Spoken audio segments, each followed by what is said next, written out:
really wonderful to see so many faces out there today. I felt absolutely welcomed being in here in Kansas City. A lot of people have offered help. A lot of people have helped me with getting into town, and I truly feel gratitude and appreciate it. And I hope in the coming days, months, and years that we can deepen our relationship, and then I can be there for you in difficult and in happy times. We live in an era where most people use things other than religion to find comfort and a place in the world. Some people use psychology, some people use their careers, some people use moral philosophy. Some people use politics, and this is true in America, which remains one of the more religious places in the world, and it's even more true in other economically developed areas like Europe, Russia, China. Fewer and fewer people are using religion to discover themselves.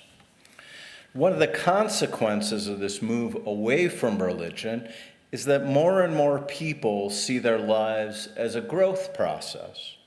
We're supposed to improve ourselves. We're supposed to get better. We're supposed to become happier.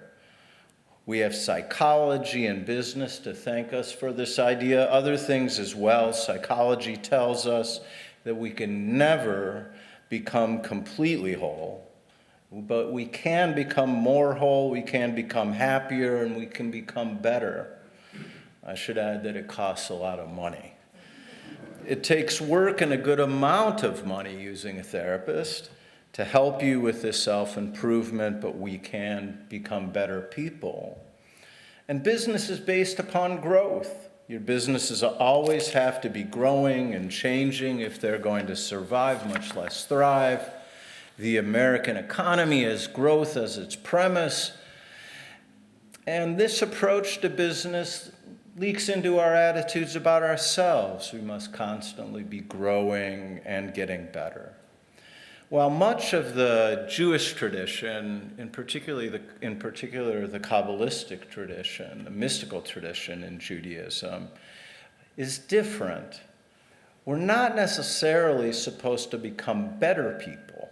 We're supposed to become authentic people. We're not supposed to become better selves. We're supposed to become true selves. By this understanding, our job as humans is not striving to be better. In fact, this striving often gets in the way of our real purpose in life. We're here to peel away all of the false and misleading stories that we tell ourselves and find an authentic self underneath. We're here to chip away at the exterior, the desire for success and objects and adulation. Not saying those things aren't fun, but to find out what's inside. We're not here to become better, according to this part of Judaism. We're here to discover our true and hidden selves.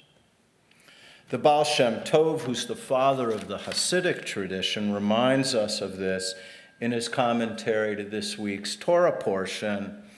The Torah portion, Balak, includes the words of Balak, who's a Canaanite sorcerer of sorts, who, even though he wishes to curse the Israelites, in fact praises them.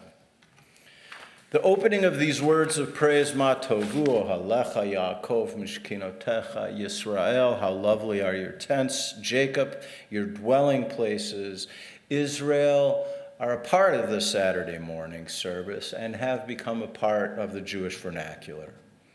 What does the Baal Shem Tov have to say about these words? He says that Balak is praising two things about the Israelites. Your tents, which praise to the external aspects of ourselves, and your dwelling places, which refer to the internal aspects of ourselves. Which are more valuable, according to the Baal Shem Tov? The internal aspects of ourselves are more valuable. The external aspects of our life, sometimes called garments by later Hasidic masters, are less important than the inner aspects of our life.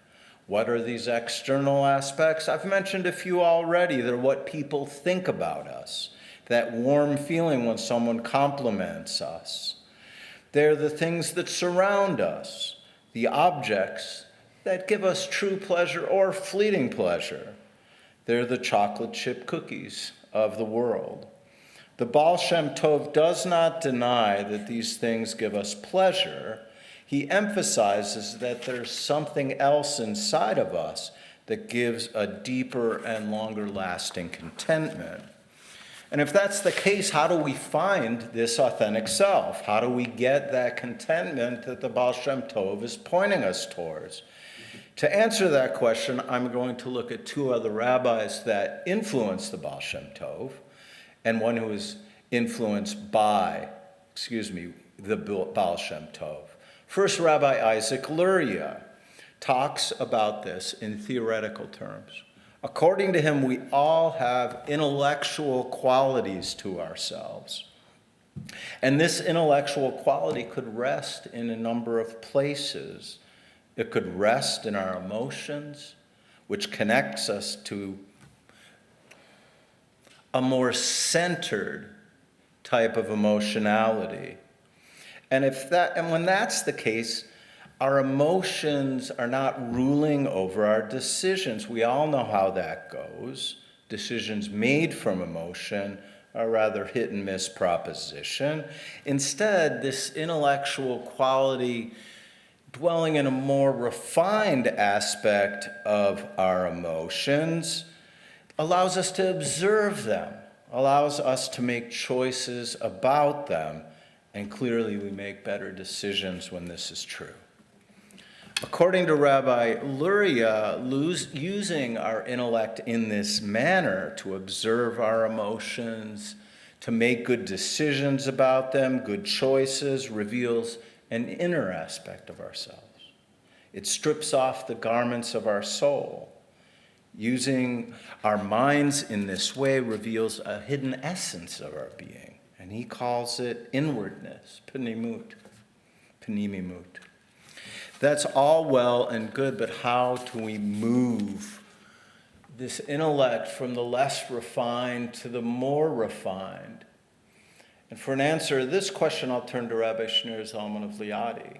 He's a disciple of the Maggid HaMezritch, who in turn was a disciple of the Baal Shem Tov. He's a few generations later.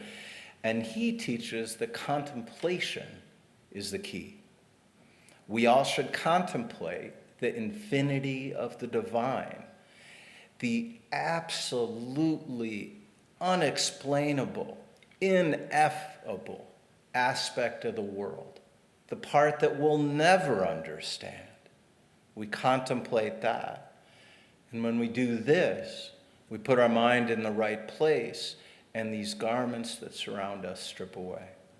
We realize what's really important, our inwardness, what's underneath those garments. We become authentic selves, and we bathe in a calm awareness of our place in the world. And this is a teaching that's at the center of Hasidic thought. We're not what we think we are. We're not our house. We're not our kids' accomplishments. These are not illusions. They're a type of reality that encourages us constantly to be chasing after what's next, a type of reality that pushes us to become better and better. And these mystical masters say that's not our true self. Our true self arises out of a type of awareness, a type of contemplation, an awareness that something we can never explain flows through our lives and flows through the world. An ability to use this awareness to rule over our emotions, and an ability to contemplate the infinity of divinity. When we do these things, which I admit are not easy things to do, we experience a different reality. And only then will we really know what to do. It may be dedicating ourselves to people less fortunate than us. It may be riding a bicycle across America. It may be just about anything. It's what we call a purpose now, right? Finding a purpose.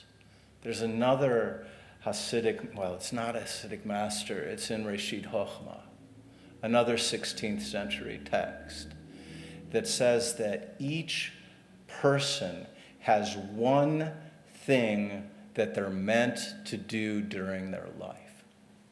And that's our purpose. That's what we're supposed to do, is search after that one thing. And the only way we can find this out, according to these masters, is to walk away from this striving to be better after these exterior things and putting some effort into the interior, into those aspects of ourselves. So the next time you're feeling happy, the next time you're feeling calm, I ask you to ask yourselves 2 questions. Is my happiness dependent on the exterior or the interior? And if I was sitting in an empty room, would I be as happy? What's your answer? Shabbat Shalom.